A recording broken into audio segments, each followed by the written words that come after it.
സമാധാനാനന്ദത്തിൻ്റെ ആഹ്ലാദാരവങ്ങളുമായി പുണ്യങ്ങളുടെ പൂക്കാലമായ അനുഗ്രഹീത മാസത്തിൽ റംദാൻ വന്നെത്തി. അവിശ്വാസത്തിനും അധർമ്മത്തിനുമെതിരെ വിശ്വാസത്തിൻ്റെയും ധർമ്മത്തിൻ്റെയും മൂല്യമുയർത്തുന്ന ആഘോഷമാണ് റംദാൻ. റംദാൻ മാസ നോമ്പ് പ്രമാണിച്ച് മതസൗഹാർദ്ദ സമ്മേളനവും ഇഫ്താർ വിരുന്നും സമുദ്രതീരം മതേതര വയോജന കേന്ദ്രം ഓഡിറ്റോറിയത്തിൽ സംഘടിപ്പിച്ചു. സമ്മേളനത്തിന്റെ അധ്യക്ഷ പദവി ബാബു പാക്കനാർ നിർവഹിച്ചു. നമ്മൾ ജാതി മത ചിന്തകൾക്ക് അതീതമായി ഒത്തുകൂടുന്നവരാണ് എന്നുള്ളത് റുവൽ സിംഗ് ഇവിടെ അടിവരായിട്ട് പറയുകയുണ്ടായി. നമ്മളിലില്ലാ ജാതി മതങ്ങൾ, നമ്മളിലില്ലാ ഭേദങ്ങൾ, നമ്മളിലുള്ളത് മാനവരക്തം, നമ്മുടെ ചോരയ്ക്ക് ഒരേ നിറം എന്നുള്ളതാണ്. നമുക്ക് ജാതിയില്ലാത്ത ഒരുപാട് കാര്യങ്ങളുണ്ട്. ബിഷപ്പിന് ജാതിയുണ്ടോ? ബിഷപ്പിന് ജാതിയേ ഇല്ല. നമുക്കെല്ലാവർക്കും ബിഷപ്പ് വരുമെന്നുള്ള കാര്യത്തിൽ യാതൊരു തർക്കവുമില്ല. ബിഷപ്പിന് ജാതിയില്ല. രോഗങ്ങൾ വരുന്നതിന് ജാതിയില്ല. കൊറോണ കാലം നമ്മളെ എല്ലാം വല്ലാതെ പേടിപ്പെടുത്തിയൊരു കാലമാണ്. ആ കാലത്തും ജാതിയും മതവും ഒന്നുമില്ല.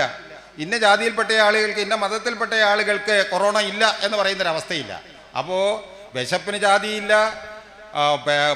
രോഗങ്ങൾക്ക് ജാതിയില്ല. അതുപോലെ തന്നെ വെറിയന്മാരായിട്ടുള്ള ആളുകൾക്ക് ആരെങ്കിലും പീഡിപ്പിക്കണമെന്നുണ്ടെങ്കിൽ ആ പീഡനത്തിന്, കാമത്തിന് ജാതിയില്ല എന്നുള്ളത് നമ്മൾ തിരിച്ചറിയേണ്ടതായിട്ടുള്ളൊരു പ്രധാനപ്പെട്ട കാര്യമാണ്. ഗതികേട് കൊണ്ടൊരാൾ 2 റൊട്ടി കടയിൽ കടന്നങ്ങെടുത്തുപോയി, കള്ളൻ പെരുങ്കള്ളനെന്നു നമ്മൾ കാരാഗൃഹത്തിൽ കിടന്നു പാപം. കോടികൾ കട്ടവൻ കോടീശ്വരൻ, കോടികൾ കട്ടവൻ കോടീശ്വരൻ, ഭയഭക്തിയോടെ നമിച്ചു നമ്മൾ, പോരാട്ട വീര്യം വിറങ്ങലിച്ച് ഷണ്ണന്മാരായി ഭവിച്ചുവന്നോ. തുടർന്ന് സമുദ്രതീരം ചെയർമാൻ റുവൽ സിംഗ് സമ്മേളനത്തിന് സ്വാഗതം ആശംസിച്ച് സംസാരിച്ചു. ഈ സമുദ്രയിൽ എത്തിപ്പെട്ടിരിക്കുന്ന ഇത്രയും അച്ഛന്മാരും അമ്മമാരും പല മതത്തിൻ്റെ കീഴിൽ ഓരോരുത്തർക്കും ഒരു ജാതി ഉണ്ടാക്കി ഇവിടെ എത്തിപ്പെട്ടവരാണ്. ഞാനീ പറഞ്ഞു വന്നത് ഒരു വികാരത്തോടു കൂടി മാത്രമേ സൂചിപ്പിക്കാവോ കേൾക്കാമോ എന്നുകൂടി പറയുക. ഇവിടെ ഹിന്ദുവും മുസ്ലിമും ക്രിസ്ത്യാനിയും ഈഴവനും നായനും എല്ലാം ഈ കുടുംബത്തിലുണ്ട്. പക്ഷെ ഒരു കാര്യം മനസ്സിലാക്കേണ്ടത്, ഈ സമുദായങ്ങളെല്ലാം അവരുടെ മരണം നടക്കുന്ന സമയങ്ങളിലും വിവാഹം നടക്കുന്ന സമയങ്ങളിലുമെല്ലാം അവരുടെ കുടുംബത്തിലെ കുടിശ്ശിക ഉണ്ടെങ്കിൽ പൂർണ്ണമായും അടച്ചതിന് ശേഷം മാത്രമേ ഒരു കല്യാണമോ ഒരാൾ മരിച്ചാൽ ആ ചടങ്ങുകളോ നടത്താറുള്ളൂ. എല്ലാ മതങ്ങളും അങ്ങനെയാണല്ലേ? ആ കുടുംബത്തിലെ ഗൃഹനാഥൻ കൂടിയായ അല്ലെങ്കിൽ ഗൃഹനാഥ്യ കൂടിയായ അവരായിരിക്കും ഈ പൈസ കൊണ്ട് അടയ്ക്കുന്നത്, ഈ ഓരോ സമുദായത്തിൻ്റെയും ആ ശാഖയുടെ കുടിശ്ശ പൂർത്തീകരിക്കുന്നത് അല്ലേ. പക്ഷെ ഇവരെയെല്ലാം അടിച്ച് പുറത്താക്കുമ്പോൾ, ആട്ടി പുറത്താക്കുമ്പോൾ, അല്ലെ മക്കളോ ബന്ധുക്കളോ മറ്റ് കുടുംബങ്ങളോ ആട്ടി പുറത്താക്കുമ്പോൾ ഇവിടെ ഒരു സമുദായവും ഇല്ല. അതിനെ ചോദ്യം ചെയ്യാൻ ഒരു സമുദായവും ഈ സമൂഹത്തിലില്ല. എന്താ സംഭവിക്കുന്നത്? ഈ കുടുംബത്തിലെ അംഗങ്ങളെ ആട്ടി പുറത്താക്കുന്നത് പോലെ തന്നെ ഈ പുറത്താക്കുന്ന ആളുകളെയും ഈ സമുദായത്തിൽ നിന്ന് പുറത്താക്കാൻ തയ്യാറാവണം. തൻ്റെ ഇടവും ആർജവവും കാണിക്കണം. അതാണ് യഥാർത്ഥ സമുദായം എന്ന് ഞാൻ ഇപ്പോൾ മനസ്സിലാക്കുന്നു. ഈ കുടുംബത്തിലിരിക്കുന്ന ഒരാൾക്കും ഒരു സമുദായവും ഇല്ല. ഉണ്ട്, മനുഷ്യൻ എന്നൊരു സമുദായം മാത്രമേ ഈ കുടുംബത്തിലുള്ളൂ. ഫാദർ കോശി ജോർജ് വരഞ്ഞവിള സമ്മേളനം ഉദ്ഘാടനം ചെയ്ത് സംസാരിച്ചു.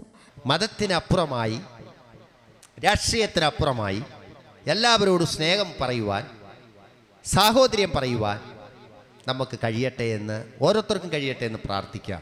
ജാതിയല്ല, മതമല്ല വലുത്, സ്നേഹമാണ് വലുത്. ആ പരസ്പര സ്നേഹാഗ്നി കൊണ്ട് ജ്വലിക്കുമ്പോഴാണ് നമ്മളിൽ ഒരാത്മീയതയുടെ വെളിച്ചം.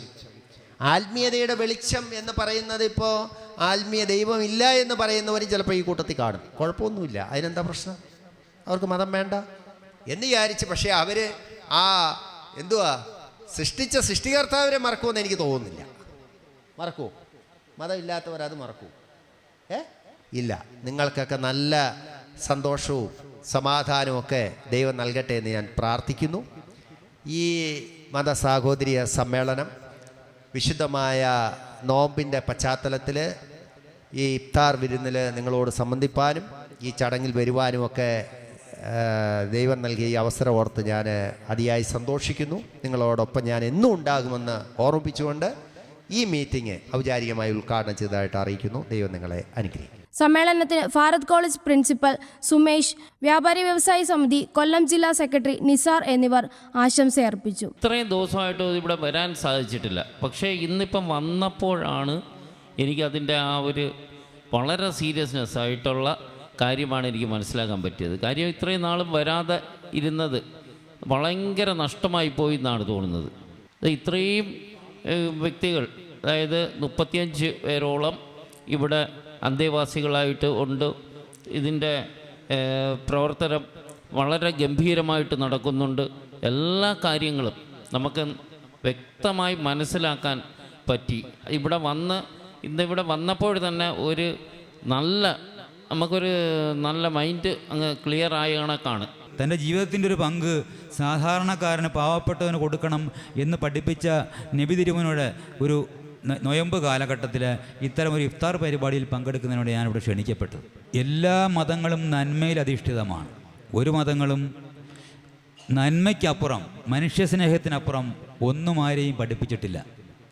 പക്ഷേ ആ പഠിപ്പിച്ചതെല്ലാം നന്മയ്ക്കപ്പുറത്തേക്ക് മാറ്റിക്കൊണ്ട് സ്വന്തം കാര്യങ്ങൾ സാധിക്കാൻ വേണ്ടി, അല്ലെങ്കിൽ മതത്തിൻ്റെ മേലാധികാരിയാകാൻ വേണ്ടി, അല്ലെങ്കിൽ മതത്തിനെ രാഷ്ട്രീയവൽക്കരിക്കാൻ വേണ്ടി അതിൻ്റെ സത്യത്തെ, നീതിയെ, അതിൻ്റെ എല്ലാം സത്തയെ മറ്റൊരു തരത്തിലേക്ക് ഉപയോഗിച്ചുകൊണ്ടാണ് ഈ മതങ്ങളെല്ലാം ഇന്ന് പലപ്പോഴും പല രീതിയിലേക്ക് മാറിപ്പോകുന്നത്. പക്ഷേ മനുഷ്യ സ്നേഹത്തിൽ അധിഷ്ഠിതമായ മതങ്ങളുടെ എല്ലാം ആത്യന്തികമായി പറഞ്ഞാൽ ഒരു മനുഷ്യസ്നേഹിയായിട്ടുള്ള മനുഷ്യനാണ് റുവൽ സിംഗ്. അതുകൊണ്ടായിരിക്കാം ഒരുപക്ഷേ നിങ്ങൾ ഇത്രയും പേരും എൻ്റെ മുമ്പിലിരിക്കുന്നതും ഞാനിപ്പോൾ ഈ വേദി പങ്കിടാൻ ഇവിടെ നിൽക്കുന്നത്. സമുദ്രയുടെ കോർഡിനേറ്റർ ജയഘോഷ് പട്ടേൽ സമ്മേളനത്തിന് നന്ദി അർപ്പിച്ചു.